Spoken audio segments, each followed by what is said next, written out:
ఈరోజు రియల్లీ ఈ శాసనసభకి it's a historic day.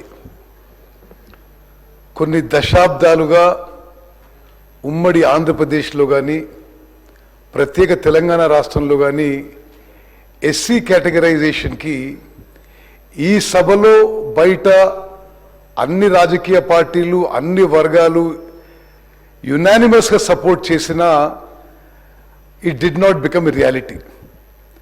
మరి ముఖ్యమంత్రి రేవంత్ రెడ్డి గారి నాయకత్వంలో కాంగ్రెస్ ప్రభుత్వం ఏర్పాటైన తర్వాత ఎస్సీ కేటగరైజేషన్పై మరి మేము చిత్తశుద్ధితో ముందుకు పోయి ఇది మరి అనేక విషయాలు దామోదర్ రాజనరసింహ గారు తెలియజేశారు. మళ్ళీ అవన్నీ రిపీట్ చేయకుండా నేను కొన్ని ముఖ్యమైన అంశాలు మాత్రమే ప్రస్తావిస్తాను.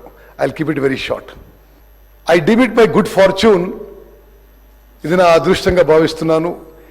ఇంత చారిత్రాత్మక చట్టం తీసుకురావడంలో మరి ఈ క్యాబినెట్ సబ్ కమిటీ ఏదైతే ఎస్సీ కేటగరైజేషన్ విషయాలు అన్ని విషయాలు పరిశీలించి సుప్రీంకోర్టు తీర్పు సుప్రీంకోర్టు ఆదేశాల మేరకు ముందుకు పోవడానికి ద వే ఫార్వర్డ్ డిటర్మిన్ చేయడానికి మరి నేను దామోదర్ రాజనరసింహ గారు, శ్రీధర్ బాబు గారు, సీతక్క గారు, పొన్నం ప్రభాకర్ గారు, మల్లు రవి గారు ఒక క్యాబినెట్ సబ్ కమిటీగా అపాయింట్ చేయబడి ఈ ఎస్సీ కేటగరైజేషన్ దాన్ని ఏ విధంగా ముందుకు తీసుకుపోవాలని చెప్పి చర్యలు తీసుకునే ఒక అవకాశం రావడం మా అదృష్టంగా భావిస్తున్నాం.